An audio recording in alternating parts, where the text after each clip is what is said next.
சமஸ்கிருதம் பற்றி நம்ம சுவாமியின் புரிதல் என்னவா இருந்திருக்குங்க? இன்னொரு தடவை சமஸ்கிருதம் பற்றி நம்ம சுவாமியின் புரிதல் என்ன? சமஸ்கிருதம் சுவாமி ஹிந்தியில் விற்பனர்.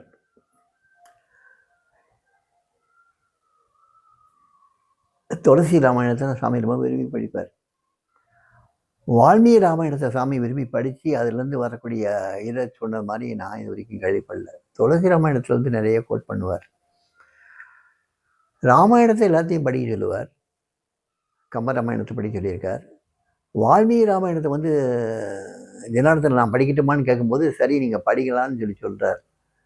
அவர் அதை வந்து மனப்படவோட பண்ணுறார். அதனுடைய ஸ்லோகங்களை வந்து மனப்படவோட பண்ணுறார். அவருக்கு சமஸ்கிருதம் தெரியாது, இருந்தாலும் படிப்பார். ஆனால் சுவாமிக்கு வந்து சமஸ்கிருதத்தில் வந்து சொல்லணும், சமஸ்கிருதத்தை பற்றி பேசணுங்கிற மாதிரி எந்த காலத்துலையும் சொன்னதில்லை.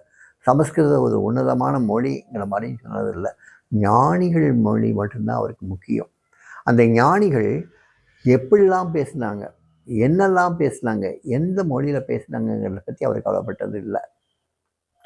கவலைப்பட்டது இல்லை.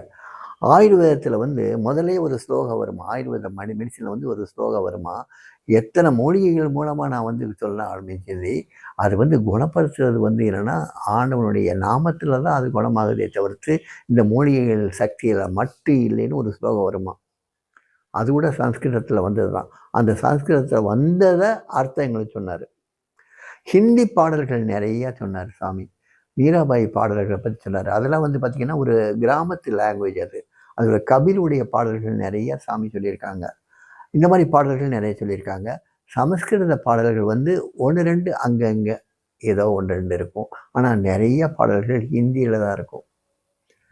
சமஸ்கிருதத்தை பற்றி ரொம்ப உற்சாகமாக சாமி சொன்னதே கிடையாது. ஆனால் கீதை தரவாக படிச்சிருக்காங்க சாமி. கீதையை வந்து மனப்பாடமே பண்ணியிருக்காங்க. கீதையில் வர ஸ்லோகம் பூராமே சமஸ்கிருத ஸ்லோகம். அதேபோல் பஜகோவிந்தம் ஸ்லோகம் பூரா வந்து பார்த்திங்கன்னா சமஸ்கிருத ஸ்லோகம். இது எல்லாமே சாமி படிச்சிருக்காங்க. ஆனாலும் சமஸ்கிருத லாங்குவேஜை பற்றி சாமி ஒரு நாளும் ரெக்கமெண்ட் பண்ணதில்லை. ஒரு நாளும் அதை பற்றி ஒரு அரசியல் மாதிரி பேசுனது கிடையாது. அவருக்கு ஞானிகள் கூற்று, அவ்வளோதான். அந்த ஞானிகள் கூற்றில் வந்து ஆதிசங்கரர் எழுதின பஜகோவிந்தமும் வரும் சமஸ்கிருதத்தில். அதே போல் வியாச பகவானால் எழுதப்பட்ட அந்த பகவத்கீதையும் வரும். அது சமஸ்கிருதம் தான். அதுவும் வரும். ஒரு சாதாரண ஒரு கிராமிய மொழியில் பாடப்பட்ட மீராவின் பாடலும் வரும். கபீர்கள் மாதிரி ஒரு முஸ்லீம் செயின்ட்டினுடைய பாடல்களும் வரும். சுஃபி செயின்ட்டினுடைய எத்தனையோ ஒரு இதெல்லாம் வரும். அவர் வந்து மொழிகளை கடந்து நிற்கக்கூடிய சுவாமி நம்ம சுவாமி. அந்த மொழிகளை கடந்து நிற்கக்கூடிய அந்த பரமாத்மாவை மட்டுமே புகழ்ந்து இல்லை, அந்த பரமாத்மாவை மட்டுமே நினச்சி அதோடு ஐக்கியமாகி வாழ்ந்தவர் நம்ம சுவாமி. மொழிகள் வந்து வெறும் சாதனங்கள் தான் தவிர்த்து அதை வந்து அந்த சாதனத்தை பயன்படுத்திக்கிட்டார். மற்றபடி மொழிகளை வந்து அவர் ஒரு நாளும் வந்து ஒர்ஷிப் பண்ணது கிடையாது, மொழிகளை வழிபட்டது கிடையாது. எந்த மொழியுமே சுவாமி தாழ்த்தி பேசுறது கிடையாது. தமிழ்லேயே எவ்வளவு பாடல்களை பாட சொல்லியிருக்காரு. கைத்தல நரைகணியில் இருந்து தேவார பாடல்களை, ஏன்னா திருவண்ணாமலை பதிகம் பாடல்களில் அத்தனை தடவை பாட சொல்லியிருப்பார். தேவாரத்தில் பூவார் மலை கொண்டு மலர் கொண்டு எவ்வளவு பாடல்கள் தமிழ் பாடல்களை பாட சொல்லியிருப்பார். அனுநாதர் பாடல்களை எத்தனை பாடல்களை பாட சொல்லியிருப்பார். ஸோ என்னென்னமோ பாடல்கள், நமக்கு தெரியாத தமிழ் பாடல்களெல்லாம் சாமி பாட சொல்லியிருப்பார். பச்சைமயில் வாங்கினே இதுவும் சாமி பாட சொல்லியிருக்கார். எல்லா மொழிகள் முக்கியம் இல்லை. அந்த மொழியில் ஆண்டவனை பற்றி வந்து வரக்கூடிய அந்த பாடல்கள் முக்கியம் அவருக்கு. அது எந்த மொழியில் வந்தாலும் சரி அந்த பாடல்கள் முக்கியம். என்னைய சாவித்திரி படிக்க சொன்னார். என்னால் சாவித்திரி படிக்கவே முடியல. எனக்கு அர்த்தமே புரிஞ்சிக்க முடியல. சாமி சொன்னார், இது பெரிய யானி வாயிலேருந்து வந்த சொற்கள் இது, அதனால் அது ஒரு தடவை வாசித்து விட்டு அவர் வாயிலிருந்து உச்சரித்த சொற்கள் உன் வாயிலிருந்து வரட்டும். அதனால் உனக்கு புரியுதோ புரியலையோ ஒரு தடவை வாசிச்சிரு அப்படின்னாரு. நான் அந்த சாவித்திரி நூலை வாசித்து விட்டேன். அந்த பொருள் தெரியாமல் வாசித்து விட்டேன். அதனால் ஞானிகள் வாயிலிருந்து வரக்கூடிய சொற்கள் முக்கியமே தவிர்த்து அது எந்த மொழியில் வந்ததுக்கு முக்கியம் இல்லை சாமிக்கு.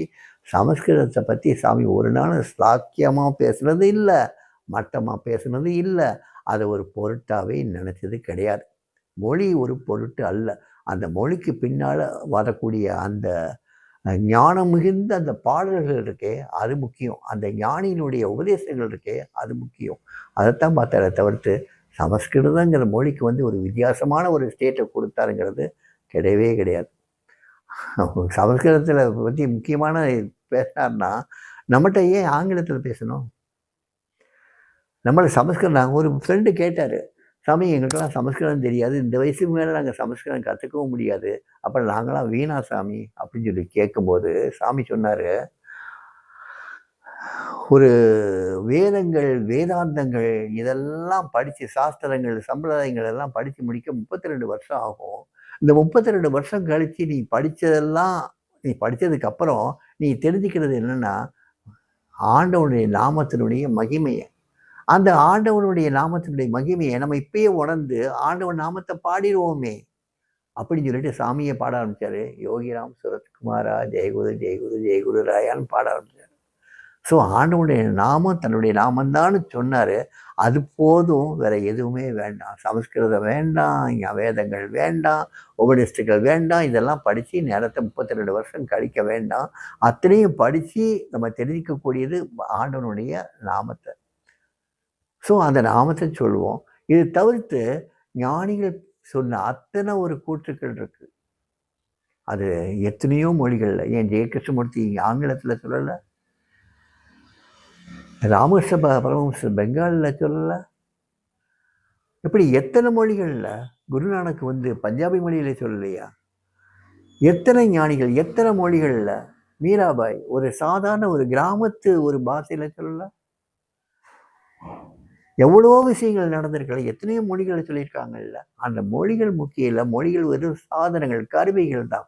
அதுக்கு பின்னால் வரக்கூடிய அந்த சத்து நிறைஞ்ச தெய்வ சக்தி நிறைஞ்ச அந்த இதுதான் முக்கியம். அதுக்கு சாமி முக்கியத்துவம் கொடுத்தார். சமஸ்கிருதங்கிற ஒரு தனிப்பட்ட பாஷைக்கு அப்படி ஒரு முக்கியத்துவம் சாமி என்னைக்கு கொடுக்கல.